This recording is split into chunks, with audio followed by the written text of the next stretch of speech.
discuss about beats. In case of beats, we have two simple harmonic motions with different frequencies, but the difference in between frequencies is very small. Let us consider there are two frequencies and they are superimposing with each other, and the motion or the oscillations are simple harmonic.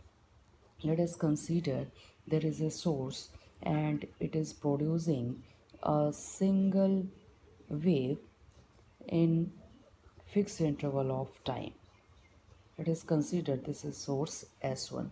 Similarly, consider and another source having different amplitude as well as different frequency. Then यहाँ पर हम consider कर लेते हैं कि आपके पास ऊपर वाले सोर्स ने तो टाइम इंटरवल में एक एक वेव दी थी, एक क्रस्ट दिया था, एक ट्रफ दिया था। तो यहाँ पर हम कंसीडर कर रहे हैं कि एक और हाफ वेव आपके पास एक्स्ट्रा आ रही है उसी टाइम पीरियड के अंदर। तो नेक्स्ट आपके पास जो इंटरवल ऑफ टाइम है उसमें भी हमने हाफ वेव एक्स्ट्रा कंसीडर कर ली है। सिमिलरली यहाँ पर भी हमने हाफ वेव एक्स्ट्रा कंसीडर कर ली है। एम्पलीट्यूड दोनों वेव्स का इक्वल हो भी सकता है और इक्वल नहीं भी हो सकता, may be equal may be not equal. तो यहाँ पर हम जो केस ले रहे हैं, यहाँ पर हमने जो कंसीडर किया है वो एम्पलीट्यूड इक्वल कंसीडर नहीं किया है। और ये देखिएगा कि S2 की जो फ्रिक्वेंसी है that is different from the S1। तो आपके पास फ्रिक्वेंसीज़ जो हैं वो भी अलग अलग आई हैं। एक की हमने ओमेगा 1 कंसीडर कर लिया है, एक की हमने ओमेगा 2 कंसीडर कर लिया। सोच के देखिएगा अगर इन दोनों वेव्स की आपने ओवरलैपिंग करवा the under super imposition principal, अगर दोनों वेव्स जाती हैं तो यहाँ पर हम क्या कर रहे हैं, वही टाइम इंटरवल कंसीडर कर रहे हैं जो हमने दोनों वेव्स के लिए ऊपर कंसीडर किया था। तो सोचिएगा कि आपको जो रिजल्टेंट वेव है वो किस तरह की मिलेगी। स्टार्टिंग में हम देख रहे हैं कि क्रस्ट के ऊपर क्रस्ट गिर रहा है, ट्रफ के ऊपर ट्रफ भी आपका गिर रहा है, लेकिन इस पॉइंट के ऊपर हमारा जो क्रस्ट है वो ट्रफ के ऊपर आ रहा है। और यहाँ देखिएगा इस पॉइंट पे तो आपका कोट टोटल जो क्रस्ट है वो किसके ऊपर आ गया, ट्रफ के ऊपर आ गया। तो जब क्रस्ट ट्रफ के ऊपर गिरेगा तो यहाँ पर आपको क्या मिलेगा, मिनिमम मिलेगा। इसका मतलब इस पॉइंट पर तो आपको इसके विद रिस्पेक्ट टू इस पर्टिकुलर लाइन के विद रिस्पेक्ट टू यहाँ पर आपको कोई भी वेव नहीं मिलेगी अगर आप A1 is equal to A2 लेकर चल रहे हैं। और आप यहाँ देखिएगा कि लगातार जो आपकी वेव है क्रस्ट के ऊपर क्रस्ट गिर रहा है तो आपको बड़ा सिग्नल मिल जाएगा। उसके बाद आप देखिए पूरा क्रस्ट क्रस्ट के ऊपर नहीं, ट्रफ ट्रफ के ऊपर भी आपके पास गिर रहा है। तो इट मीन्स कि आपके पास इस पॉइंट पे देखिएगा कि आपका ये ट्रफ स्टार्ट हो गया, यहाँ पर क्रस्ट स्टार्ट हो गया। इट मीन्स लगातार वेव क्या कर रही है, आपकी डिक्रीज़ कर रही है। और क्रस्ट के ऊपर क्रस्ट ट्रफ के ऊपर ट्रफ गिरने से आपको नीचे की तरफ कुछ इस तरह से वेव मिलेगी। और यहाँ तक आपकी वेव क्या हो जानी चाहिए, यहाँ तक आपकी वेव ख़त्म हो जानी चाहिए। उसके बाद इस पॉइंट के ऊपर फिर कंसीडर कीजिएगा कि आपके पास ट्रफ के ऊपर ट्रफ गिर रहा है।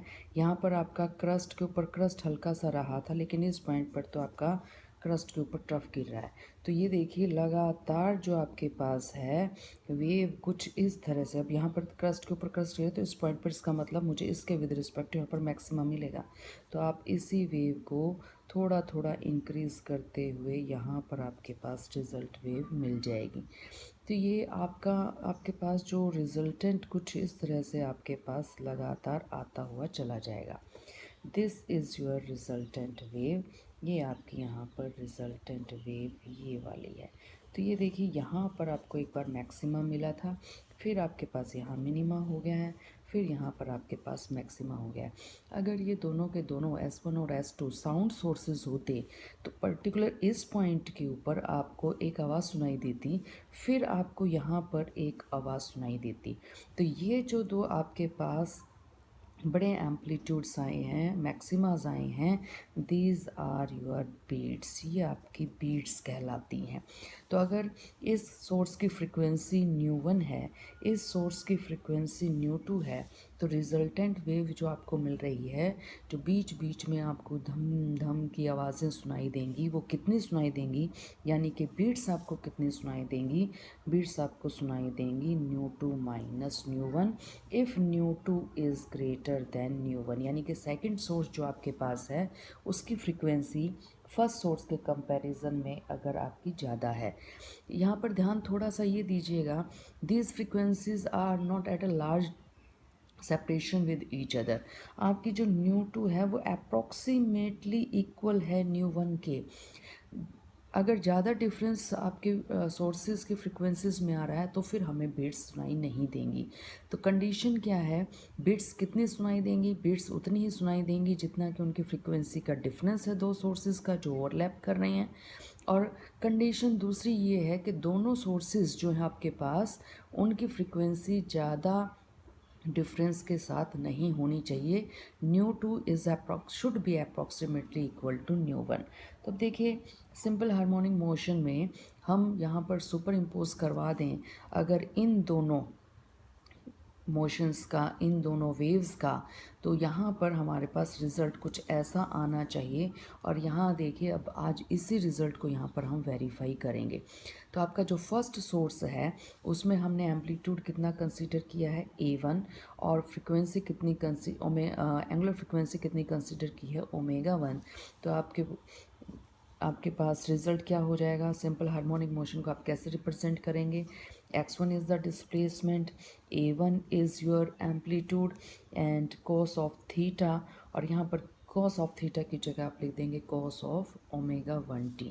सेकंड जो आपका सोर्स है उसको हम रिप्रेजेंट कर रहे हैं मैथमेटिकल इक्वेशन से सिंपल हार्मोनिक मोशन को, और यहाँ पर हमने इसके एम्पलीट्यूड को a2 से इंडिकेट किया है।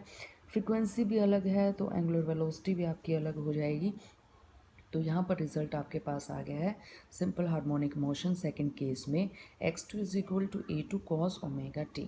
उसके बाद जो आपने सुपर इम्पोजिशन करवाना है तो रिज़ल्ट क्या होगा, नेट रिजल्टेंट वेव आपके पास उसकी डिस्प्लेसमेंट x होगी, और डिस्प्लेसमेंट किस पर डिपेंड करेगी, आपके इंडिविजुअल सोर्सेज के डिस्प्लेसमेंट के एडिशन के ऊपर यहाँ पर डिपेंड करेगी। तो this is the super imposition, यहाँ पर हम सुपर इम्पोजिशन दोनों वेव्स का करवा रहे हैं। तो देखिए मैथमेटिकल ट्रीटमेंट, इसको थोड़ा सा आगे हम बढ़ाएंगे, कैसे बढ़ेगा ये। x is equal to x1 की वैल्यू रखिएगा, x1 की वैल्यू आपके पास आ जाएगी a1 और cos ऑफ ω1t, और साथ में आपके पास आ गया है x2 is equal to a2 cos of ω2t। यहाँ देखिए हमने कहीं पर भी द एक्स्ट्रा फेज डिफरेंस का यूज़ नहीं किया है, हमने दोनों वेव्स को यहाँ t इज़ इक्वल टू 0 से ही स्टार्ट की है, आगे पीछे से स्टार्ट नहीं किया है। तो resultant wave x is equal to आप लिखेंगे a1 cos ऑफ ω1t और प्लस में आपके पास आ जाएगा a2 cos of ω2t। Beats के केस में हमें इन दोनों फ्रिक्वेंसीज़ का, एंगुलर फ्रिक्वेंसीज़ का क्या चाहिएगा, डिफरेंस, क्योंकि बीट्स ऐसे ही बनती हैं, इन दोनों की डिफरेंस जितना ही आपके पास नंबर ऑफ़ बीट्स आएगा। तो अपने कैलकुलेशंस को वहाँ तक पहुँचाने के लिए हम थोड़ा सा चेंज कर रहे हैं। हमने ω1 और ω2 का जो एवरेज है उसको रिप्रेजेंट कर दिया है ω से, और a यहाँ पर एवरेज को इंडिकेट कर रहा है। ω2 माइनस ω1, क्योंकि ω2 जो है आपका ग्रेटर है देन ω1 से, ये जो आपका डिफरेंस है डिवाइडेड बाय 2, इसको हम ω_m से रिप्रेजेंट कर रहे हैं, दैट इज़ मॉड्यूलेशन फ्रिक्वेंसी। तो ये आपके पास एवरेज फ्रिक्वेंसी है, ये आपके पास मॉड्यूलेशन फ्रिक्वेंसी है, and modulation frequency only comes when there is a superimposition of waves. तो हमने क्या किया, देखिए अब यहाँ पर हम दोनों का डिफरेंस ले आए हैं, तो हमारे एक्सप्रेशन में इस डिफरेंस को हम कैसे लेकर आएंगे। एक्सप्रेशन में हमें चाहिए ω1 की वैल्यू, ω2 की वैल्यू, तो हम इन दोनों एक्सप्रेशन की हेल्प से ω1 की वैल्यू भी निकाल लेंगे और ω2 की वैल्यू भी निकाल लेंगे। और ω1 की वैल्यू अगर हम निकालें तो कितनी आपके पास आ जाएगी, ओमेगा 1 चाहिए आपको, तो ये रहा आपका ओमेगा 1, यहाँ पर ओमेगा 1/2, ये रहा आपका ओमेगा 1/2, और ओमेगा 1/2 प्लस ओमेगा 1/2 करेंगे तब ओमेगा 1 आएगा। इट मीन्स अगर हम omega A minus omega M कर देते हैं तो आपके पास रिजल्ट आ जाएगा ओमेगा 1। सिमिलरली हमें ओमेगा 2 चाहिए, तो ओमेगा 2/2 यहाँ से मिलेगा, ओमेगा 2/2 यहाँ से मिलेगा। दोनों पॉजिटिव आने चाहिए, वो पॉजिटिव तभी होंगे जब ये दोनों क्वांटिटीज़ आप ऐड कर देंगे। तो ओमेगा 2 की वैल्यू आपके पास आ गई है ओमेगा ए, और प्लस में कितना आ गया आपके पास ओमेगा एम। इन दोनों फ्रीक्वेंसीज़ को in the terms of average frequency और मॉड्यूलेशन फ्रीक्वेंसी अगर हम अपने एक्सप्रेशन में पुट करें तो आपकी जो रिजल्टेंट वेव है वो कुछ इस तरह से हो जाएगी, x is equal to A1 cos of omega 1 की जगह हम लिख रहे हैं omega A minus omega M और टाइम्स टी, और प्लस में आपके पास आ जाएगा A2, और साथ में क्या होगा आपके पास कॉस ऑफ ओमेगा 2, और ओमेगा 2 की जगह लिख रहे हैं हम omega A plus omega M, और साथ में आपके पास आ जाएगा टी टाइम्स। अब अपनी कोस की एक्सपेंशन को ओपन कर लीजिए in terms of cos and sine, तो A1 और कोस ए माइनस बी का की वैल्यू आप जानते हैं, कोस ऑफ टी से मल्टीप्लाई करना मत भूलिएगा, ओमेगा टी, और cos of omega M into T, minus है तो यहाँ पर आ जाएगा plus sine of omega A T और sine of omega M T. तो ये आपके पास आपकी पहली ब्रैकेट ओपन हो गई है omega M minus omega M की। प्लस में हमारे पास है A2 cos of omega A plus omega M को कैसे ओपन करेंगे, ये हो जाएगा आपके पास cos of omega A T cos of omega M T, और ये प्लस है यहाँ पर तो इसलिए आ जाएगा आपके पास minus sine omega A T, और साथ में हो जाएगा sine of omega M T. Open कीजिएगा तो ये देखिएगा A1 के साथ cos omega A T cos omega M T first bracket से आ रहा है, सेकंड से आपके पास आ रहा है A2 cos omega A T cos omega M T, तो यहाँ पर ये दोनों आपके कॉमन आ जाएंगे। अगर कॉमन आ जाएंगे तो x और A1 प्लस A2 के साथ मल्टीप्लिकेशन में आपके पास होगा cos of omega A T and cos of omega M T. Similarly अगर यहाँ पर हम देखें तो A1 के साथ ये पॉजिटिव में आ रहा है, A2 के साथ ये नेगेटिव में आ रहा है, तो प्लस सिंबल के साथ A1 माइनस A2 की वैल्यू जो आपके पास इसके साथ जो आपके पास कांस्टेंट टर्म आएगी मल्टीप्लिकेशन में, sine of omega T and sine of omega M T हमारे पास यहाँ पर आ जाएगा। इसको थोड़ा सा और सिंप्लीफाई कर रहे हैं हम, थोड़ा सा सब्स्टिट्यूशन मेथड का यूज़ कर रहे हैं। तो हमने क्या किया, यहाँ पर हमने जो हमारी फर्स्ट टर्म के अंदर A1 प्लस A2 और कॉस ओमेगा एम टी है, इसको हम यहाँ पर सब्स्टिट्यूट कर रहे हैं A1 plus A2 and constant omega M T के साथ मल्टीप्लिकेशन में आपके पास है, इसको हम लिख रहे हैं ए एम, सुपर इम्पोज कर रहे हैं, तो हमने मॉड्यूलेशन फ्रीक्वेंसी मॉड्यूलेशन एम्पलीट्यूड को ए एम लिख दिया है, और इस टर्म को हमने यहाँ पर रिप्रेजेंट कर दिया है डेल्टा एम से। नेक्स्ट जो हमारे पास टर्म है सेकंड टर्म, यहाँ पर भी हम थोड़ा सा इजी बनाने के लिए ये जो हमारा A1 माइनस A2 है, साथ में इसके साथ था हमारा sine of omega M T, इसको भी थोड़ा हम चेंज कर रहे हैं। यहाँ पर हमने एम्पलीट्यूड्स को प्लस किया तो भी एम्पलीट्यूड आया, एम्पलीट्यूड को माइनस करेंगे तो भी तो मॉड्यूलेशन होगा, सुपर इम्पोजिशन होगा, तो हमने इसको AM से रिप्रेजेंट कर दिया, और इस फ्रीक्वेंसी को हमने साइन और डेल्टा एम से यहाँ पर रिप्रेजेंट कर दिया है। तो ये जो AM है ये आपको आपकी रिजल्टेंट वेव की फ्रीक्वेंसी एक तरह से इंडिकेट कर रहा है। तो ये देखिए ये दोनों वैल्यूज़ आप ये जो दोनों हमने यहाँ पर चेंजेस किए हैं, वैल्यूज़ पुट की हैं, इनको हम हमारे रिजल्टेंट वेव में पुट कर रहे हैं। Then what will be x x is equal to A one plus A two cos omega M T की जगह हम लिख रहे हैं यहाँ पर ए एम, और कॉस ऑफ डेल्टा एम आपके पास आ गया है, और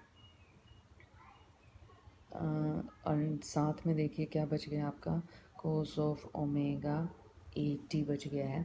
सिमिलरली प्लस में A one minus A two, और साइन डेल्टा एम की जगह यहाँ पर लिख रहे हैं हम A M and sine of delta M, और ये आपके साथ यहाँ पर बच गया sine of omega A T. अगर ध्यान से देखें तो ए एम आपके पास कॉमन आ गया, और अंदर जो बचेगा वो cos A cos P and sin A sin B with addition. तो रिज़ल्ट हमारे पास कुछ इस तरह का आ गया है, cos of omega A T, और प्लस में हमारे पास आ गया है डेल्टा एम, और ये x और कुछ रिप्रेजेंट नहीं कर रहा है, ये x आपका यहाँ पर रिप्रेजेंट कर रहा है हमारी रिजल्टेंट वेव को, और जो हमारी रिजल्टेंट वेव है वो रिजल्टेंट वेव यहाँ पर हमारे पास एम्पलीट्यूड दे रही है ए एम, और फ्रीक्वेंसी दे रही है omega A T plus delta M. हमारा जो ए एम है वो ए एम हम यानी कि एम्पलीट्यूड जो है आपकी रिजल्टेंट वेव का वो हम यहाँ से निकाल सकते हैं। आप दोनों तरफ स्क्वेयर कीजिए और ऐड कर दीजिए।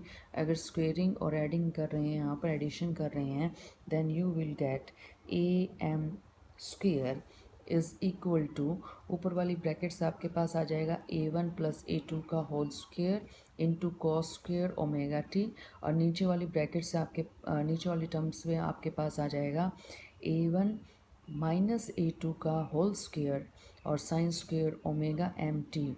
और अगर आप इस पूरी टर्म को ओपन करें तो पूरी टर्म को ओपन करने से आपको मिलेगा A one square cos square omega M T plus A one square sine square omega M T, और ये हो जाएगा आपका ए वन स्क्वेयर। सिमिलरली आप अगर इस ब्रैकेट को ओपन करेंगे तो ये आपके पास सेकंड टर्म देगा A two square cos square omega M T, और यहाँ पर आपके पास आ जाएगा positive A two square sine square omega M T, और इन दोनों को अगर टर्म्स को ऐड करेंगे तो आपके पास आ जाएगा ए टू स्क्वेयर। फिर आपके पास ऊपर वाली टर्म से बचेगा two times of A one A two, और साथ में रहेगा cos square omega M T, और नीचे वाली जो आपके पास टर्म है उसकी नेक्स्ट जो आपके पास टर्म आएगी वो आएगी with negative sign, two times of A one A two, और साथ में रहेगा आपका sine square omega M T. याद कीजिएगा कि cos square theta minus sine square theta, इसको आप यहाँ पर लिख सकते हैं कॉस टू थीटा। तो यहाँ पर हम थोड़ा सा चेंज कर रहे हैं, ये आपके पास two A one A two common ले लेंगे, cos square omega M T sine square omega M T, और उसकी जगह हम क्या लिख देंगे cos two times of omega M T. Hence the amplitude A M square comes out to be a1 square plus a2 square and 2 times of a1 a2, और साथ में रहेगा आपका cos 2 times of omega M T. आप देखिएगा यहाँ पर A M जो है वो कांस्टेंट नहीं है, आपने का टाइम अगर वेरी कर गया तो टाइम के वेरी करते ही एम्पलीट्यूड की वैल्यू चेंज हो जाएगी। इट मीन्स कि आपका यहाँ पर जो एम्पलीट्यूड है वो टाइम के साथ लगातार इंक्रीज़ या डिक्रीज़ कर रहा होगा। इट मीन्स ये जो आपकी मोशन आ रही है वो सिंपल हार्मोनिक मोशन तो बिल्कुल नहीं है। डेल्टा एम देखिएगा, that is the frequency. Frequency भी आपकी यहाँ पर कांस्टेंट नहीं रह पाएगी। फ्रीक्वेंसी कैसे निकालें, अभी तो हमने इन दोनों टर्म्स का स्क्वायर किया था और ऐड किया था, अब की बार क्या कीजिएगा इन दोनों टर्म्स को डिवाइड कर दीजिएगा। तो डिवीज़न पे हमारे पास क्या वैल्यू आ जाएगी, हमारे पास आ जाएगी tangent of delta M is equal to A one minus A two sine of omega M T divided by A one plus A two cos of omega M T. अब देखिए जो फ्रिक्वेंसी है आपकी वो भी चेंज हो रही है यहाँ पर। कैसे चेंज हो रही है? अब टी की वैल्यू चेंज करेंगे, टी की वैल्यू चेंज करते ही आपके पास ये दोनों वैल्यूज़ चेंज हो जाएंगी और आपकी फ्रिक्वेंसी भी चेंज हो जाएगी। इट मीन्स जो रिजल्टेंट वेव आपको मिल रही है वो सिंपल हार्मोनिक मोशन नहीं है। अब जो हमने स्टार्टिंग में बात की थी कि हमने इन दोनों वेव्स को सुपर इम्पोज करवाया, तो कभी आपको मैक्सिमा मिल रहा है, कभी आपको मिनिमा मिल रहा है, कभी आपको कुछ यहाँ पर सिग्नल ही मिल रहा। तो हमारे इस एक्सप्रेशन से, पूरे एक्सप्रेशन से वो रिज़ल्ट यहाँ पर हम कैसे निकालेंगे? हमारी जो रिजल्टेंट एम्पलीट्यूड है, हमारा रिजल्टेंट एम्पलीट्यूड किस बात पर डिपेंड कर रहा है? हमारा रिजल्टेंट एम्पलीट्यूड आया था AM² is equal to A1² plus A2², और साथ में आपके पास आ रहा था 2 times of A1 plus A2, और इसके साथ आ रहा है cos of 2 times of omega M T. सोचिएगा रिजल्टेंट वेव जो है वो आपको यहाँ पर इन दोनों एम्पलीट्यूड A1 A2 का मैक्सिमम चाहिए, और मैक्सिमम कब होगा? जब A1 प्लस हो जाएगा A2 से, यानी कि रिजल्ट हमें चाहिए AM² should be equal to A1 plus A2 का होल स्क्वायर। और ये पॉसिबल तभी है जब ये रिज़ल्ट आपका हो जाए इक्वल टू 1। तो अगर हमने इस रिज़ल्ट को कॉस 2 ओमेगा एम टी को इक्वल टू कर दिया है यहाँ पर 1 के, इट मीन्स ये जो आपका एंगल है 2 ओमेगा एम टी वो होना चाहिए या तो 0 के इक्वल, या 2 पाई के इक्वल, या 4 पाई के इक्वल, या 6 पाई के इक्वल, यानी कि ये इवन मल्टीपल ऑफ पाई के इक्वल होना चाहिए। ये ओमेगा एम जो है वो यहाँ पर हम कैसे रिप्रेजेंट कर रहे थे, कैसे लिया था हमने?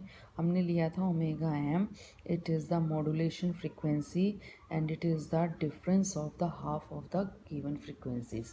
तो ये वैल्यू अगर यहाँ पर हम रख दें तो 2 से तो 2 कैंसिल हो जाएगा, omega 2 minus omega 1 times of T is equal to आपके पास आ गया यहाँ पर 0, 2 पाई, 4 पाई और 6 पाई एंड सो ऑन। आपकी जो एंगुलर फ्रिक्वेंसी है उसका लीनियर फ्रिक्वेंसी के साथ क्या रिलेशन है? ओमेगा 2 को आप लिख सकते हैं 2 पाई न्यू 2, और ओमेगा 1 को हम यहाँ पर लिख सकते हैं 2 पाई न्यू 1। वैल्यू पुट कीजिएगा, 2 पाई को कॉमन निकाल दीजिएगा, 2 pi nu 2 minus nu 1 into T is equal to 0, 2 pi, 4 pi and so on. Time की वैल्यू निकालिएगा यहाँ पर, टी की वैल्यू किसके इक्वल आ जाएगी? टी की वैल्यू जो फर्स्ट आपके पास आएगी वो आएगी 0, क्योंकि आप 2 पाई को और इस पूरी टर्म को इसके नीचे लेकर जाएंगे तो ये 0 हो जाएगा। उसके बाद आपके पास रिजल्ट क्या आ रहा है? आपके पास आ रहा है यहाँ पर 2 पाई से 2 पाई कैंसिल हो जाएगा, ये हो जाएगा 1/ν2 माइनस ν1। नेक्स्ट देखिएगा 4 पाई के साथ अगर हम इस इक्वेशन को इक्वेट करते हैं तो ये आपके पास बच जाएगा 2 टाइम्स ऑफ ν2 माइनस ν1। ये जो आपकी t इज इक्वल टू 0 है ये किसको रिप्रेजेंट कर रहा है? ये रिप्रेजेंट कर रहा है आपकी इस वाली चीज़ को कि t इज इक्वल टू 0 के ऊपर हमें मैक्सिमा मिलेगा, यानी कि A1 प्लस A2 हो जाएगा। उसके बाद नेक्स्ट जो है आपका 1/ν2 माइनस ν1 किसको रिप्रेजेंट कर रहा है? वो रिप्रेजेंट कर रहा है आपकी इस वाली टाइम पीरियड को, यानी कि एक बार आपको एम्पलीट्यूड मैक्सिमम यहाँ सुनाई देगा या दिखाई देगा, दूसरी बार आपको दिखाई देगा 1/ν2 माइनस ν1 के ऊपर। तो ये आपका पहला मैक्सिमा हो गया, ये दूसरा हो गया, और नेक्स्ट मैक्सिमा आपको कब मिलेगा? 2 डिवाइडेड बाय ν2 माइनस ν1 पर, जो आप यहाँ पर निकाल चुके हैं, ये रहा। तो ये आपके मैक्सिमास की वैल्यू हैं, जहाँ पर आपके दोनों सोर्सेज के एम्पलीट्यूड A1 और A2 सीधे सीधे ऐड हो रहे हैं। अब बीच बीच में आपको कुछ भी सुनाई नहीं देगा, और वो कब पॉसिबल है? जब एम्पलीट्यूड हो जाए आपका A1 माइनस A2 के इक्वल। लेकिन यहाँ पर A2 को बड़ा लेकर चल रहे हैं तो इसको हम लिख सकते हैं A2 माइनस A1 के इक्वल, और A2 अगर A1 के इक्वल हो गया तो ये AM की वैल्यू 0 ही हो जाएगी आपकी। ये A M is equal to A two minus A one आपको कब मिलेगा? जब आपकी cos 2 ओमेगा एम टी की वैल्यू किसके इक्वल हो जाए? -1 के इक्वल हो जाए। तो अब की बार हमें मिनिमा चाहिए, यानी कि जो मोशन है, रिजल्टेंट मोशन है, वो नहीं होनी चाहिए, वहाँ पर एम्पलीट्यूड आपका ज़ीरो हो जाए। ये सिचुएशन देखिए, अब ये कब आएगी? ये आएगी आपकी जब 2 ओमेगा एम टी की वैल्यू 180 डिग्री हो, क्योंकि cos 180 डिग्री की वैल्यू -1 हो जाएगी, या फिर आपकी 3 पाई हो, या आपकी 5 पाई हो। तो अब की बार पाई का ओड इंटीग्रल मल्टीपल अगर हुआ तो आपको हर जगह रिजल्टेंट वेव का मिलेगा मिनिमा, यानी कि मिनिमम एम्पलीट्यूड वाली रिजल्टेंट वेव आपको मिलेगी। सेम वही काम कीजिएगा, ओमेगा एम की वैल्यू रखिएगा, ओमेगा एम की वैल्यू ओमेगा 2 माइनस ओमेगा 1 की फॉर्म में आ जाएगी। ओमेगा 2 की जगह 2 पाई न्यू 2 रख दीजिएगा, और ओमेगा 1 की जगह 2 पाई न्यू 1 रख दीजिएगा। And again you will have time period t is equal to 1/2 nu 2 minus nu 1 for the first case when 2 omega mt is taken pi। Second case जब आप इसको 3 पाई लेंगे तो आपका रिजल्ट आ जाएगा 3 divided by 2 new 2 minus nu 1। Third के लिए आपका रिजल्ट आ जाएगा 5 divided by new 2 minus nu 1। ये जो टाइम है, ये कौन से वाला टाइम है? ये वो टाइम है जब आपको वेव या आपको आवाज़ नहीं सुनाई देगी जब S1 और S2 सुपर इम्पोज करेंगे।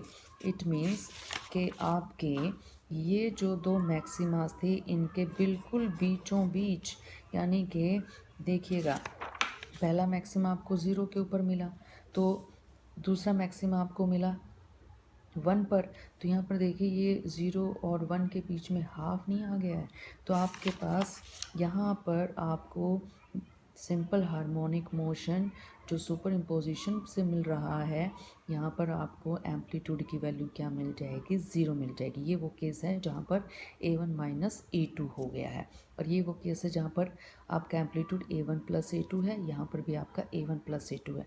तो क्या अब आप बता पाएंगे कि ये मिनिमम एम्पलीट्यूड नेक्स्ट टाइम आपको कब मिलेगा? तो अगर यहाँ पर ये आपका सेकंड मैक्सिमा है, यहाँ पर आपके पास एक और मैक्सिमा, नेक्स्ट मैक्सिमा आ जाएगा, तो इन दोनों मैक्सिमा के बिल्कुल बीचों बीच आपको यहाँ पर क्या मिल जाएगा? मिनिमा मिल जाएगा।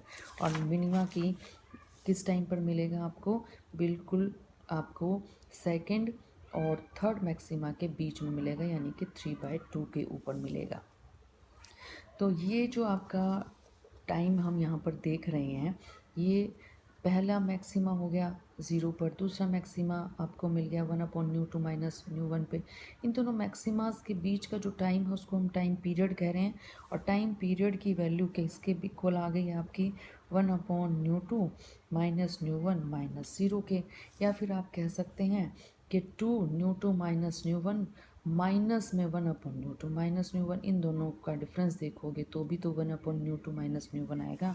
तो हर बार जो आपका टाइम पीरियड है दो मैक्सिमास के बीच का, वो आ रहा है न्यू 2 माइनस न्यू 1।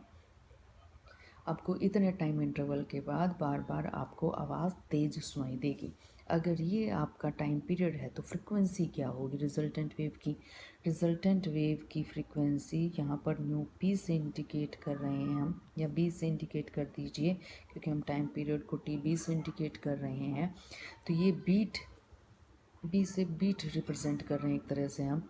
तो टाइम पीरियड का इन्वर्स कर दीजिए तो आपको फ्रिक्वेंसी मिल जाएगी। तो यहाँ पर अगर आप इसका इन्वर्स करेंगे तो न्यू 2 माइनस में क्या मिल गया आपको? न्यू 1 मिल गया।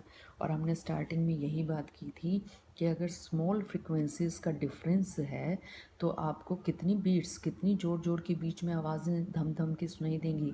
उतनी ही सुनाई देंगी जितने की आपके फ्रिक्वेंसीज का डिफरेंस है। दैट इज़ न्यू 2 आपके सेकंड सोर्स की फ्रिक्वेंसी थी, न्यू 1 आपके फर्स्ट सोर्स की फ्रिक्वेंसी है। तो आपको बीट्स का नंबर कितना सुनाई दे रहा है यहाँ पर? न्यू 2 माइनस न्यू 1 सुनाई दे रहा है। अब देखिए एक एग्जांपल से हम इसको समझ भी सकते हैं। कंसीडर कर लीजिए कि आपके पास दो ट्यूनिंग फोक हैं और ट्यूनिंग फोक आप जानते हैं दो आर्म्स होती हैं, स्टील मटेरियल का या किसी भी मेटल का बना हुआ होता है और ये आपके पास हैंडल है, दो आर्म्स हैं। आप इन दोनों आर्म्स को किसी भी चीज़ से स्ट्राइक करवाते हैं तो इन दोनों के बीच में जो आपकी ये दोनों आर्म्स हैं इसके बीच में ऑसिलेशंस वाइब्रेशन स्टार्ट हो जाती हैं, आपको आवाज़ सुनाई देती है भीम भीम की। तो ये आपके पास आपका ट्यूनिंग फोक है। तो मान लीजिए कि जब ये आपने इस तरह से मोशन वाइब्रेशंस इसके अंदर डाल दी हैं तो इसकी फ्रिक्वेंसी कंसिडर कर लीजिए कि 250 हर्ट्स है, यानी कि 1 सेकंड में ये 250 बार वाइब्रेशंस पूरी ऑसिलेशंस कंप्लीट दे रहा है। एक और ट्यूनिंग फोक कंसिडर कर लीजिए और मान लीजिए कि उसकी फ्रिक्वेंसी जो है वो 245 हर्ट्स है और दोनों ट्यूनिंग फोक्स को आप पास पास ले आए हैं। देखिए सुपर इम्पोज करवाने के लिए दोनों सोर्सेज को आपको पास पास तो लेकर आना पड़ेगा। तो आपके दोनों फ्रिक्वेंसी सुपर इम्पोज करेंगी और सुपर इम्पोज करते ही आप अगर कान लगाए बैठे हैं यहाँ पर तो आपको कितनी बार जोर जोर की आवाज़ें सुनाई देंगी। माइनस कर दीजिए दोनों फ्रिक्वेंसीज को तो आपके पास न्यू 2 माइनस न्यू 1 किसके बराबर आ गया, आपकी नंबर ऑफ बीट्स के बराबर आ गया। वो लाउडनेस आवाज़ जो आपको बीच में सुनाई देगी वो कितनी बार सुनाई देगी, आपको 5 बार सुनाई देगी। तो इस मीन्स नंबर ऑफ बीट्स कितना हो जाएगा, यहाँ पर 5 हो जाएगा। अब यहाँ पर आप ट्यूनिंग फोक में दो काम करते हैं, एक कहलाता है वैक्सिंग और एक कहलाता है आपका फाइलिंग। इसका मीनिंग क्या होता है, ट्यूनिंग फोक के ऊपर अगर आपने कुछ यहाँ पर जमा करवा दिया तो फ्रिक्वेंसी बढ़ जाएगी और फ्रिक्वेंसी बढ़ने से फ्रिक्वेंसी कम हो जाएगी तो नंबर ऑफ बीट्स भी कम हो जाएगी।